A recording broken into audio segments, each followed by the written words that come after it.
మాజీ ముఖ్యమంత్రి కేసీఆర్ నియోజకవర్గమైన గజ్వేల్ నుంచి ప్రస్తుతం ముఖ్యమంత్రి ప్రాతినిధ్యం వహిస్తున్న కొడంగల్కి కార్యాలయం మారనుండడం ఆసక్తికరమైన అంశంగా తలెత్తింది.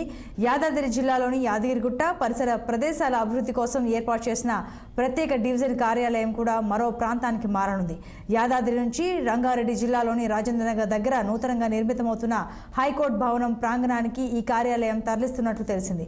బీఆర్ఎస్ హయాంలో అప్పటి ముఖ్యమంత్రి నియోజకవర్గమైన గజ్వేల్ ప్రాంతాన్ని అభివృద్ధి చేయడం తో పాటు పరిసర ప్రాంతాల అభివృద్ధి కోసం గడాను ఏర్పాటు చేశారు. దాంతో మల్లన్న సాగర్, రంగనాయక్ సాగర్ వివిధ ప్రాంతాలకు రోడ్లు అనుసంధానంతో పాటు ఇతర పనులు కలిపి దాదాపు 500 కోట్ల మేర నిధులను మంజూరు చేశారు. ఆయా పనులన్నింటినీ పర్యవేక్షించేందుకు రోడ్లు, భవనాల శాఖ పరిధిలోని గజ్వేల్లో ఈ కార్యాలయాన్ని ఏర్పాటు చేశారు. ఇప్పుడు ఆ ప్రాంత అభివృద్ధి కోసం మంజూరు చేసిన పనులన్నీ పూర్తయ్యాయి.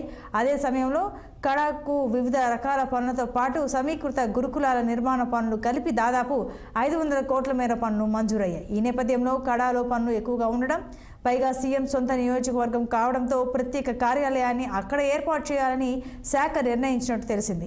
ఇక యాదాద్రి ప్రత్యేక డివిజన్ కార్యాలయం పరిధిలో పనులు కొలికి రావడంతో పాటు భారీ నిర్మాణాలు లేకపోవడంతో రాజేంద్రనగర్లో నూతనంగా నిర్మిస్తున్న హైకోర్టు భవన పనుల పర్యవేక్షణ నిమిత్తం అక్కడికి ఆ కార్యాలయాన్ని తరలించాలని అధికారులు ప్రాథమికంగా నిర్ణయించారు.